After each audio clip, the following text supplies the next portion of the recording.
Hi, I'm Ross Taylor. Welcome to Sacred Sundays, a space to slow down, tune in, and return to what's sacred within and around you. Some weeks you'll hear a sound-based offering to open the space. Other times we'll simply begin in conversation. However it unfolds, this is an invitation into presence, connection, and the beauty of the unseen. So pour a cup of tea, settle in, and let's begin. Today I'm happy to have a conversation with Reverend Thomas DeSchutter. He invites you to live your best life as the loving presence of your own spiritual self. Drawing on diverse wisdom teachings and prayerful practices, he affirms that each of us is whole, complete, and infinitely capable of growth. His live sessions on Insight Timer have blossomed into a soul-filled community of truth seekers, where safety, openness, and authentic connection allow people to experience the best version of themselves. Ordained in 2023, with a Master of Divinity from Unity Worldwide Ministries, Reverend Thomas serves as Senior Minister of Unity Vancouver Island. He is also an award-winning drummer, devoted family man, and lifelong creator living on the west coast of Canada. He often reminds us that everything we want for ourselves and our lives comes from within. So happy to have you here today. Thank you so much, Ross, for having me. I appreciate it. And I believe you're going to begin by leading us with an opening prayer. Yeah, I thought it would be appropriate that I start off with the foundational building of unity, which was based on healing and affirmative prayer. Shall I just take it from here? Go for it. Okay. So yeah, I'll invite everybody to just join me now. And if you can, if you're comfortable, please close your eyes. And if not, just find a place in front of you where you can soften your gaze and sit peacefully and just allow yourself to be breathed. Your body knows what to do. It'll take its breath, and just allow that to naturally unfold. And maybe just affirm in your own mind these words. You can just say them to yourself. I am the living expression of divine order and abundance. And so I pause and breathe deeply right here, right now. I remember who I am. I am the light of God expressing. I am the breath of spirit moving through time and space as love, as wholeness, and as radiant possibility. There is one presence and one power active in the universe and in my life. God the good, omnipotence. This presence is not separate from me. It's the very essence of my being. I affirm that divine order is the invisible architecture of my life. Every step I take is guided by infinite wisdom. Even when I cannot see the outcome, I trust the rhythm, the unfolding, the sacred choreography that moves in, around, and through all things and all of my being. What seems like delay is often divine preparation. What appears as chaos is, in truth, the reorganization of life. And so, I now release all need to control, manipulate, or figure it out. I surrender to the higher intelligence of life itself. I am not here to hustle for worthiness or chase prosperity. I am prosperity. I am the open channel through which abundance flows. My life is rich in purpose, overflowing in love, and steeped in meaning. And I invite you to affirm these words to yourself. I bless the past. I bless this moment. And I call forth the highest vision for my life, one rooted in service, spirit, and truth. I declare it done. I allow it to be. And so it is. And just take a nice deep breath in. Hold it at the top and let it go nice and slow.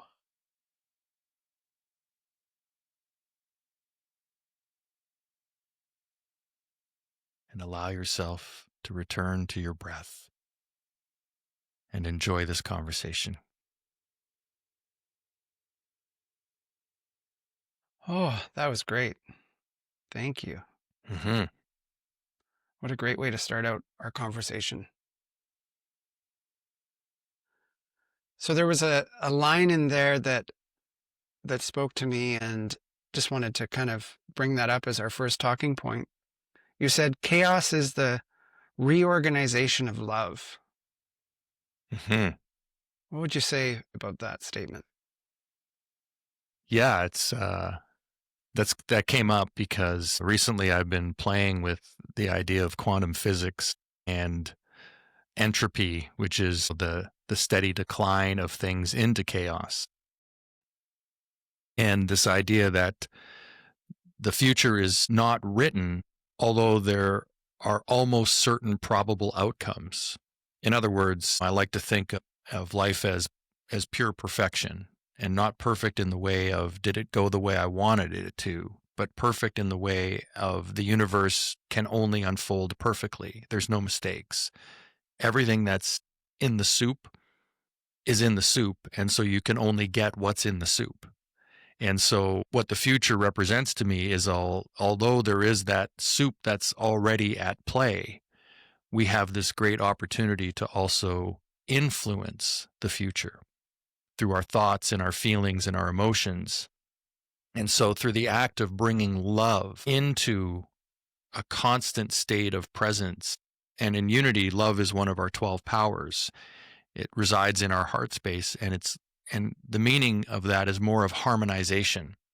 And so when we bring love into things, it begins to reorganize the world around us. And so what might have been turning into entropy and a slow, steady decline, by bringing love, it reorganizes that chaos into a life that we can then sort of write the future, if you will.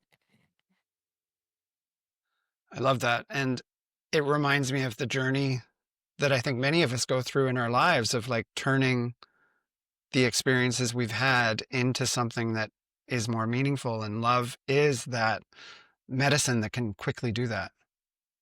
Yeah, and it fits perfectly with the idea of Unity's teaching of affirmative prayer, and that fits perfectly into quantum physics. Is that an almost probable certain future?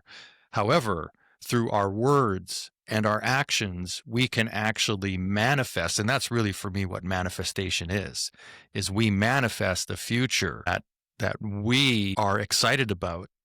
There's this great scripture from the Gospel of Thomas, which was a sayings gospel. So there's no teachings in it. There's just sayings. And the idea is that when the two become one, and I've always taken that to mean that when the two, being my thoughts and my feelings, become one, then I can move any mountain. Those mountains being the struggles that I might be experiencing in my own life and my own thoughts and what's showing up in front of me. So by bringing, our energy into our presence, and then having the thoughts that align with that and putting those things together, and then you bring that harmonization of love, of being of service, of generating something positive in the world. And that's where you become, in my mind, unstoppable. That's where you become the person that does their life in their best way.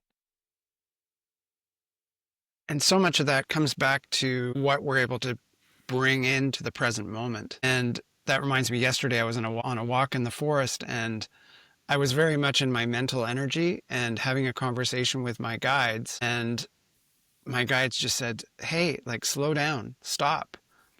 And it was hard for me to do. I was on a walk. I was having these experiences and trying to make sense of things. And eventually I stopped and I connected with the trees, and I started to connect with a presence that I wasn't connected with while I was moving. And all of a sudden this quiet clarity came. And myself, I would root that into the idea of love as well, that slowing down and connecting within, which is one of the things that you also wrote in your bio, that when we source from within, we can influence so many different outcomes. Yeah, that's so well said. And I know what you mean. I've had those moments on those walks in the forest where the na na na na na na na na na is going on. And it's like, wait a second, dude. Like, look around. You're in this beautiful spot with all this life force around you. Just chill out and breathe Mhm. it in. But yeah, I would say that having been somebody who's suffered in my life at various times, as I'm sure you have, and anybody listening to this can attest to, you have suffering. I've gotten to the place in my life where it's my life. And so if it shows up in my life, I'm responsible. Mhm. That's how I approach life. And so whatever is showing up in my life, in my mind, has come from something within me. I've attracted that energy into my life to either see it so I can course correct or to, bring some suffering onto me because I haven't been listening to those nudges that show up that say, hey, maybe go this direction. And then you ignore it. And it's like, well, knock, knock, knock, knock. Hey, dude, go this direction. And you ignore it. And then, a rock falls on your head and says, hey, go this direction. And then maybe finally you get the message that there's something here for you to do. That's so true. On my journey, I think that idea of lessons are repeated until learned. And there's sort of an amplification as you keep going through the experience, like you just described. And everything is a reflection. Like I really believe we live in this hall of mirrors. And so when we're having the same kind of personality show up and challenge us, stopping and saying, wait a second, why am I continuing to have to face this kind of personality and work through it and be triggered by it? And once you start to accept that, oh, there might be something for me to look at, things start to change. And that's the beautiful thing. It's like we can be powerful in shifting our perspective and the outcomes by taking responsibility, like you said. Yeah, to me, it's the super magic, super sauce that Hmm. we can have is that we take ownership for our part in everything that's going on. It doesn't mean you take ownership for other people's part. It also means you don't sit around looking to blame others. It Hmm. means that you you take an honest look and say, how did this show up in my life? Hmm. And what is there for me to see so that I can move forward powerfully? And sometimes, hey, sometimes it feels great to wallow and sit in the muck. I've had many days where it's like, I'm not doing anything. But at some point, I always find, you know what? I want to live my life. I want to get going. I want to move forward. And what I've seen now in the past, which I wasn't aware of 20 years ago, is that it actually just requires me being responsible and Hmm. taking on the responsibility for what is mine so that I can actually love myself and love myself through it. And, I have this saying that I've shared many times on my Insight Timer sessions is that I want to have so much love for myself that I just have to give it away. Like it's just spewing out of me. And on top of that, then I don't actually need to look for it from somebody else. Hmm. Yeah, that's a big one right there. Not having to look for it from somebody else, because it's a trap, and it's a trap that I've fallen into over the years. And this idea of loving self first is probably the biggest challenge that, if I'm honest, I'm still working on layers of it for sure. Like just the depth of what's available. And yeah, it's an interesting journey. Let's put it that way. Yeah, and I find that people like yourself doing something like this, the Sacred Village podcast, obviously my stepping into a Unity church in 2017 and hearing Reverend Patricia speak and just going, wow, this this speaks to me, and like those little nudges and listening to them and then learning how you can take tools that are ways of being really that can strengthen your resolve and strengthen your self expression, strengthen your self confidence. And those are like magic for anybody for whatever you're going through. When you can draw on that from within, just like you can create your own hell. I often think that, what What the Bible was trying to teach us was that heaven is right here on earth. It's not somewhere else. It's right here, right now. I can have it. I can live in that peace and that place of love right here, right now. Or I can live in hell right here, right now. And I get to choose. You just articulated something that I have believed since I was quite young. We lived right next door to a church, and I decided on my own to go and check it out.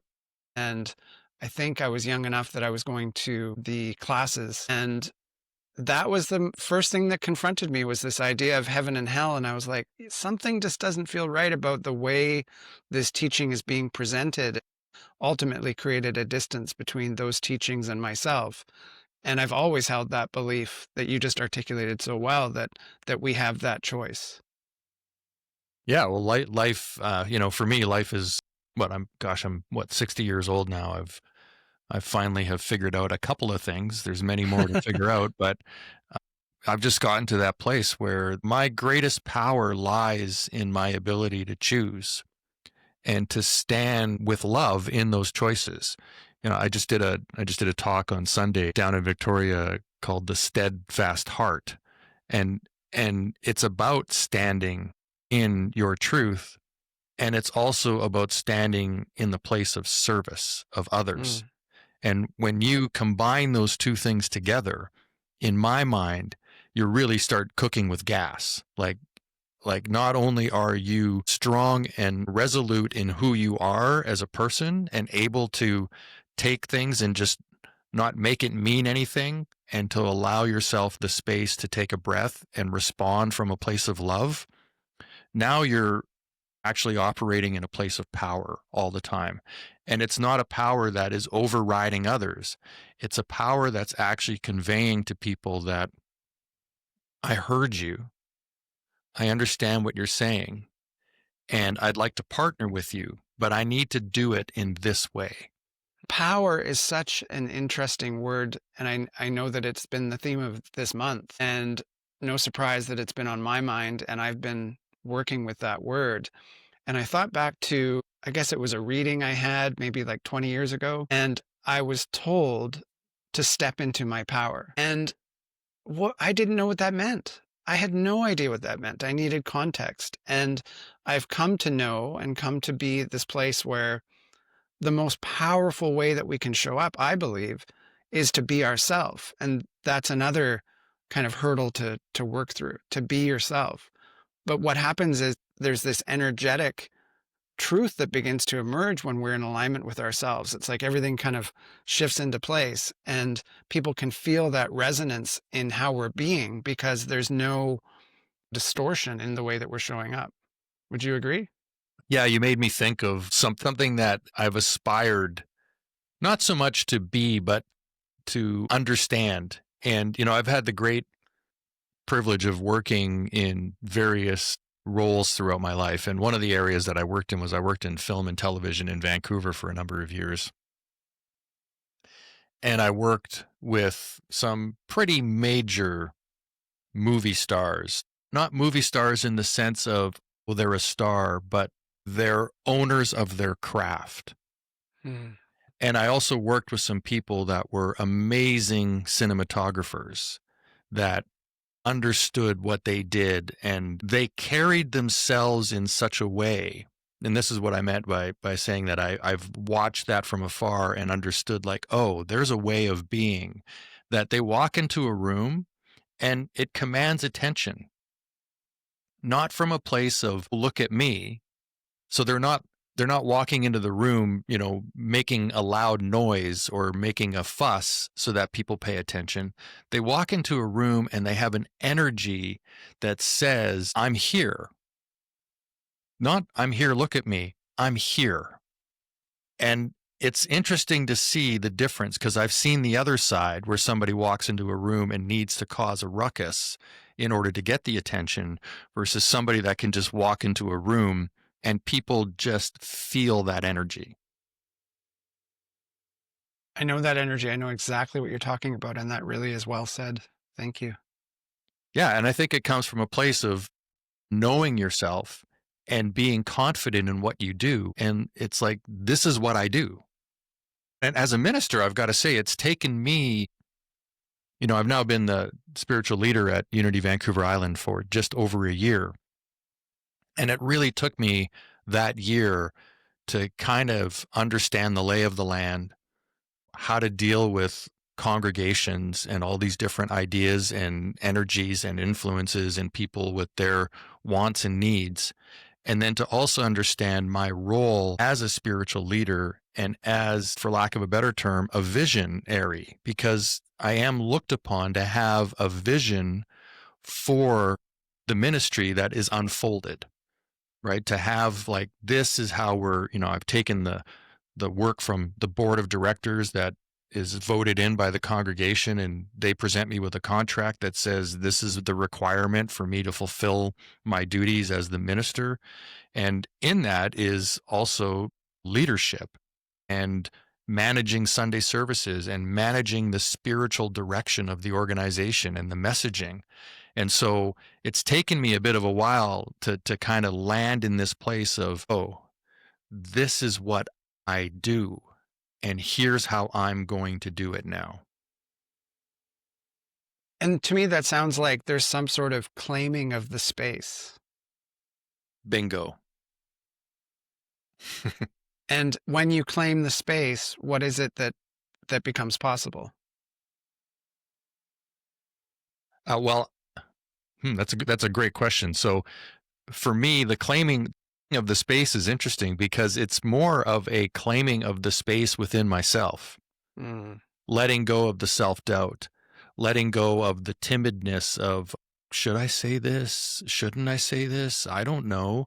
Like, there was a lot of deferral in the first few months of, what do I do? What don't I do? How do I act? How don't I act? And uncertainty. And so to answer your question, the claiming of the space is really within myself, of owning it to a place where I embody, what my meaning of minister is. Yeah, I like that. I really do. On my own journey, I've been in positions of leadership for years, and it can be a lonely place because being of service to an organization or being of service to a congregation, it's like, if we're not solid in ourselves, then we can start to waver. We can start to be pushed in different directions. And to be anchored in ourselves is to be anchored in the congregation. So there's something at play there with both of those perspectives, and there's way more.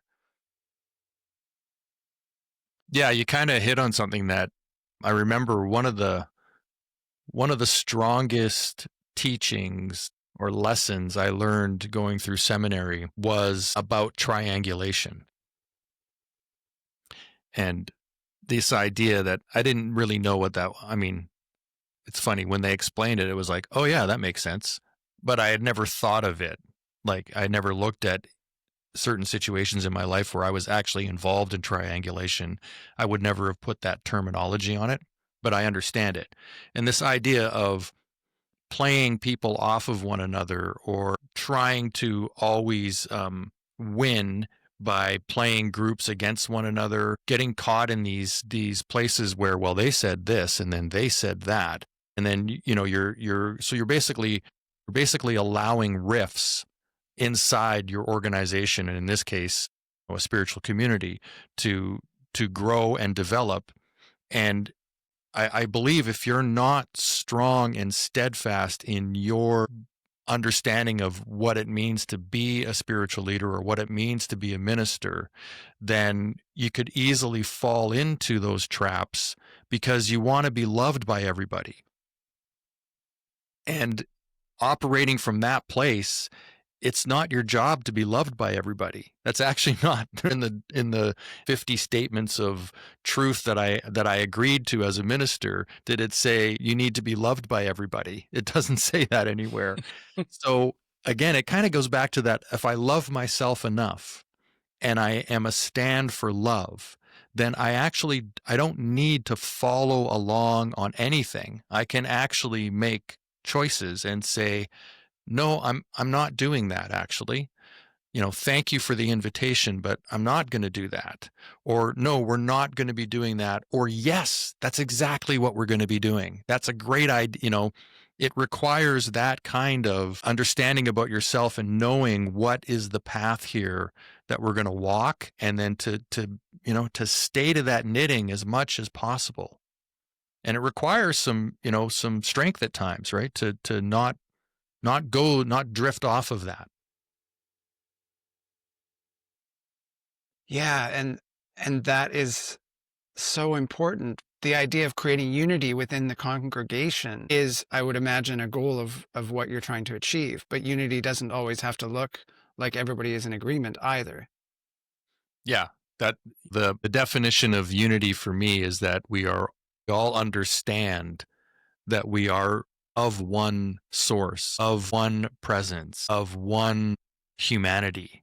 Like there is no separation. The separation is perceived. And I kind of think of it like some of the role is to lay out the groundwork so that anybody who is feeling separated, is feeling outside, is feeling in a place of unloved, or however you want to phrase it, that it's not true. It's really just perceived brokenness. You're already whole and complete. And so the work is to bring somebody back to that knowing, like that's already a given, and the perception has just drifted off of that path, Hmm. and everybody is whole and complete. There's nobody's needs fixing. Like one of my rules on my insight timer sessions is there's no fixing allowed. People can share what they need to share, and nobody comes in to rescue and fix. And if you do, I'm like, no, that's not, no, nobody's doing that here, because nobody's broken. There's just Hmm. perceived brokenness. And they may ask for a tool or something that might be helpful, and that's one thing. But to approach it as if they need fixing, that's offside to me. That's not unity at all. We're all wonderful, and we all have struggles. And I feel like what you're pointing to is to come full circle back to that opening with the quantum soup and the way that we connect with that quantum soup and influence that quantum soup. Yeah, it's exactly that understanding that, yeah, it kind of gets back to that probable almost certain outcome. So if nothing changes here, if I make no shifts, if I don't think differently, if I don't act differently, if I don't change things up, then the probable almost certain future will look this way. And wait a second, I can actually change that. Right. And that reminds me of, we've used the word responsibility a few times, and you may have heard this before, which is, if you break down responsibility and flip it, it's response ability, which is your ability to respond, which is exactly what's required when you come up against an awareness of something's not going to change. So how am I going to respond to that? Yeah, it's like I'll drop the Unity 5 principles here, and I have a very shortened version of the Unity 5 principles. So it's principle 1 is understanding that God is. So Mm, whatever that word means to you, whatever word you want to use in its place, the presence, life itself, life force, the quantum field, whatever that is, it exists. It's there. Step 2, or principle number 2, is I am. I am in the likeness of that. I am also that. I too am that thing, right? It's in me. Step 3 is my thoughts create my reality. So I think. So we've got God is, I am, I think.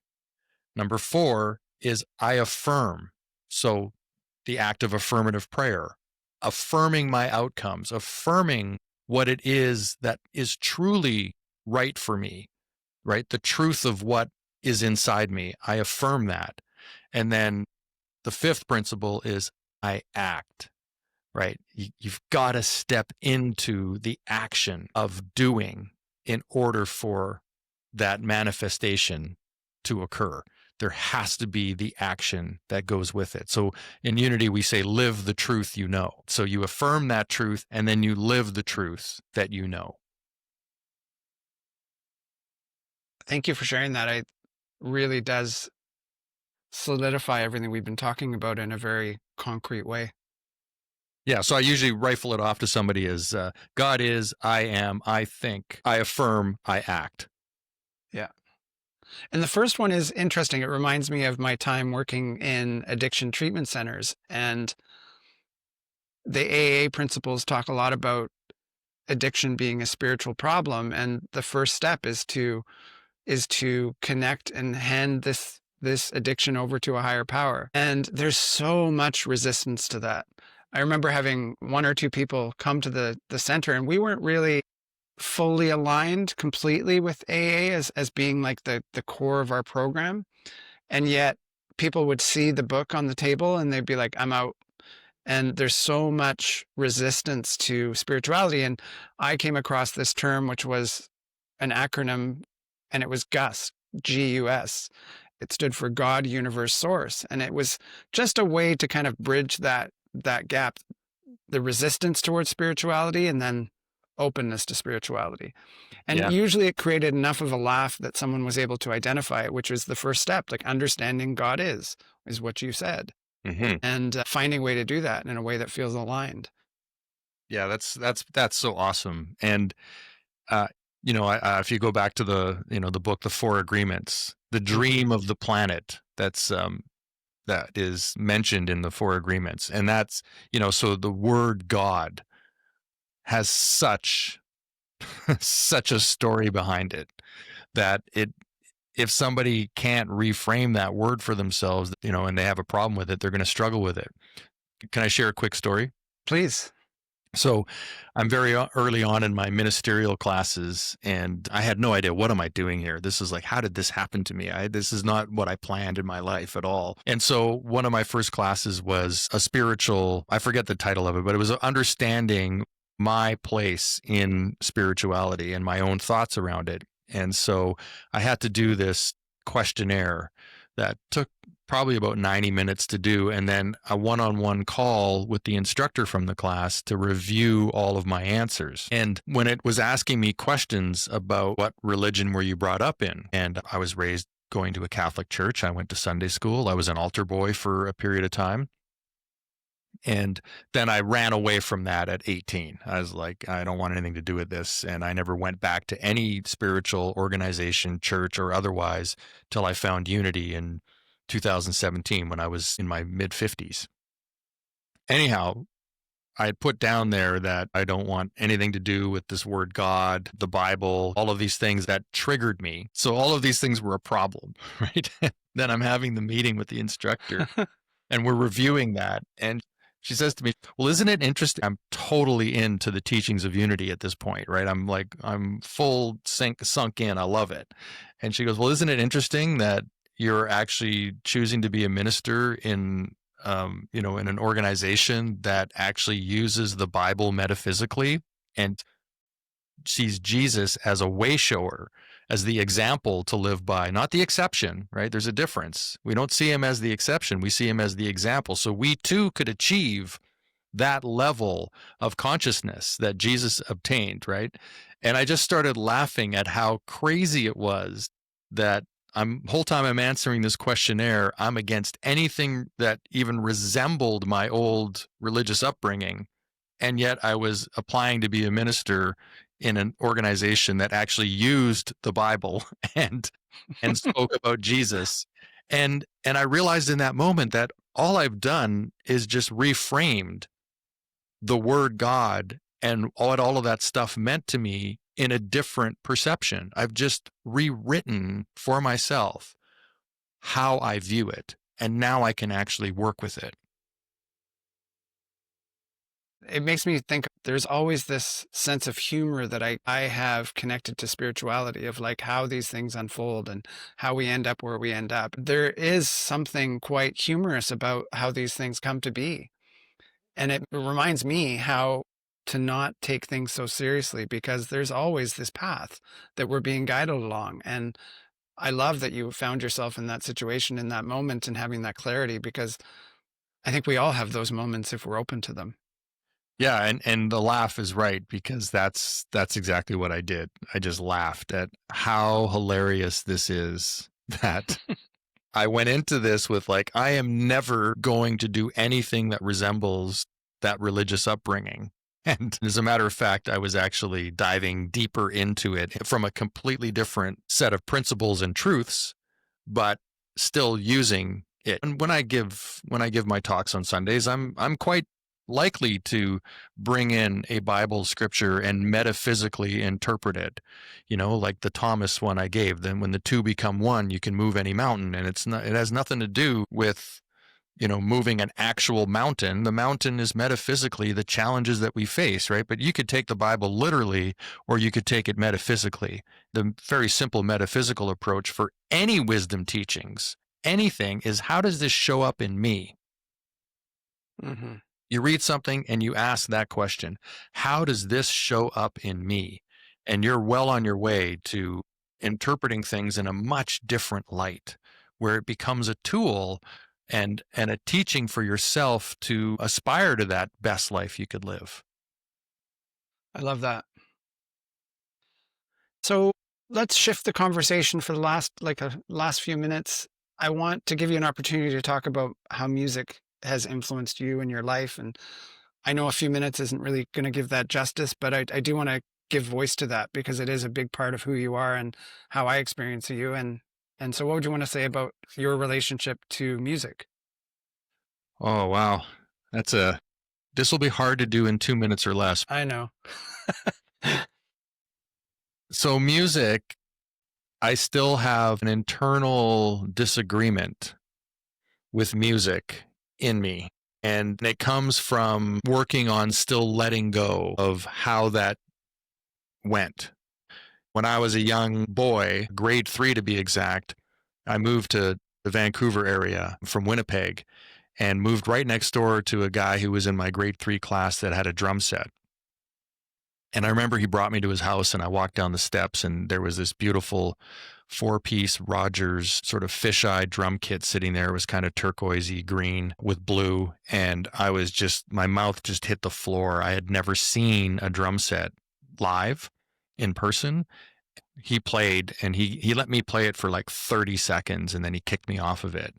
And that was it. I was hooked on wanting to be a drummer. And I used to go to drums only every weekend that I possibly could. I'd ride the bus from Tawasin out to East Van, which back then took, the better part of 2 hours by bus to get there.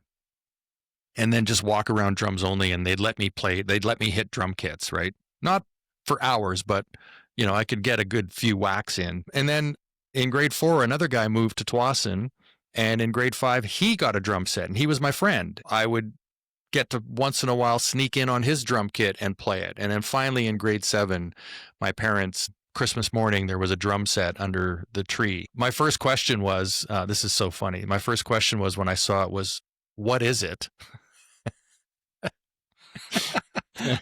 And then my second question was, who is it for? Of course, everybody was standing around with their cameras as I entered the room, right? But still, I was like dumbfounded. And then I just played. I played to records constantly. Never took lessons. Don't know how to read music. I still don't know how to read music today. And I just played and played and played, and eventually became a huge Rush fan that I still am today. And Neil Peart is my drumming hero guru. But I have many drumming gurus. And so my conflict still with music is that at some point, and this is a great lesson for my life, is at some point we did 2 albums. I was in a band back in the 90s where we recorded 2 albums. We had some songs on some TV show. We did some tours across Canada, and we were gaining some success. And at some point, the shift went from playing music to how do we get a record deal? And the lesson was like it's going back to the beginning here, where if you're looking for love from somebody else, you're never going to find it. Right. So that's what I equate that to, is we were looking for some record label to give us the blessing that we were good. And so we were doing whatever we could, including even rethinking how we should play music for what might attract a record label when they have no clue. They don't know. We would know better. We're making the music. Why don't we just make the music that we want to make? And I lost sight of that. I became jaded and cynical about the music industry and lost that passion for playing and creating music.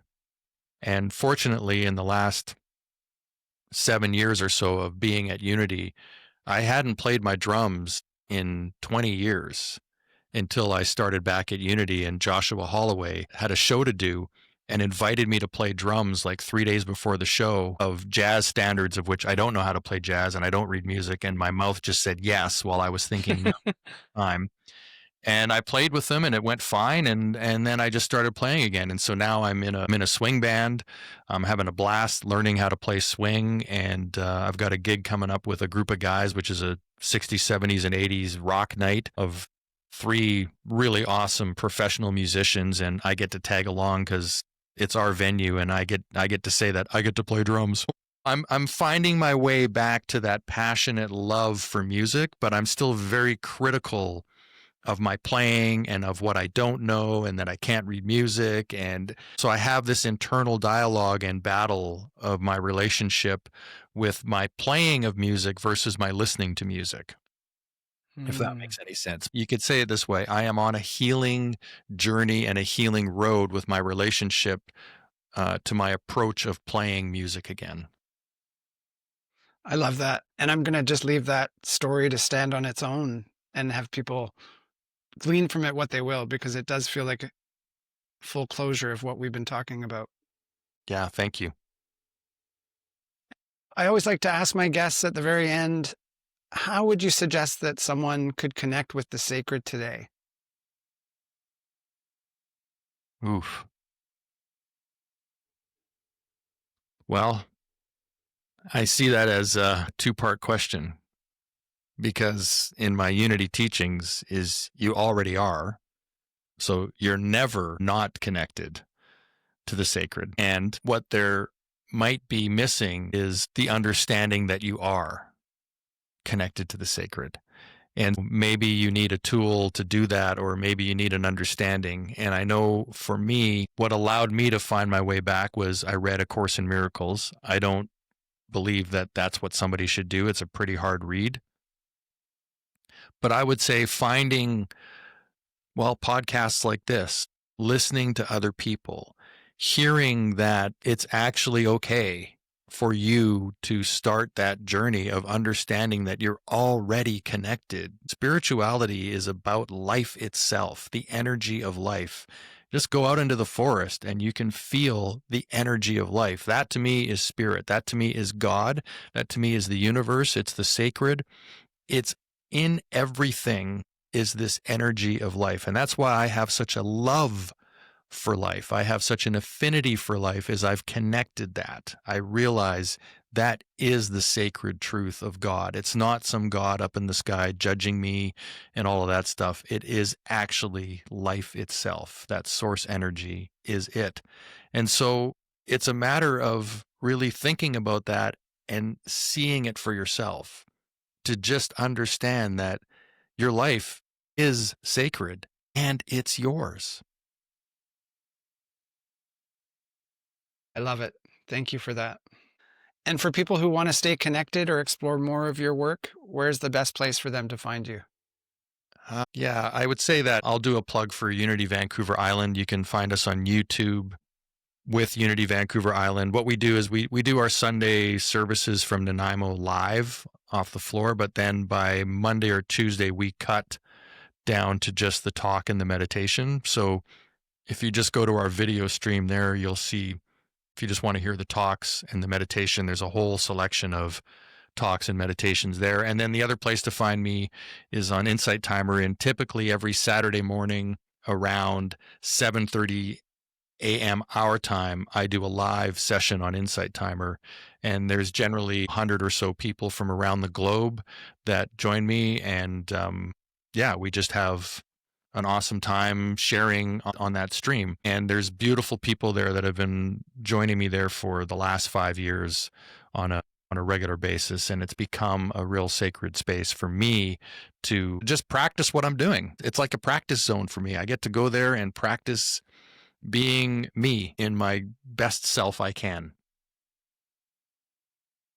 I'm so grateful that we were able to have this conversation together, and so grateful that I get to continue this conversation with you offline. And I appreciate the gifts that you shared as we connected together. Yeah, thank you, Ross. I'll tell you secretly, my goal was to get to an hour. That's funny. Because you told me that it's like usually 30 to 40 minutes. And I was like, well, let's see if we can push this to an hour today. We could have if I continued asking questions, because there was true. tons in the end, let me tell you. It's true. That's But awesome. hey, thank you so much. I feel blessed to have been included here. And if anybody ever wants to reach out to me personally, just find me on social media and you can send me a message or anything like that. I'll do my best to reply. And yeah, so thanks a lot for having me. You're very welcome. And to everyone listening, thank you for tuning in. Until next time, take good care. Thank you for joining us here on Sacred Sundays. I hope something in today's offering spoke to your spirit, stirred something true, or simply gave you a moment to breathe. You can find more Sacred Sundays episodes, as well as other conversations from the Sacred Village podcast at sacredvillagepodcast.com.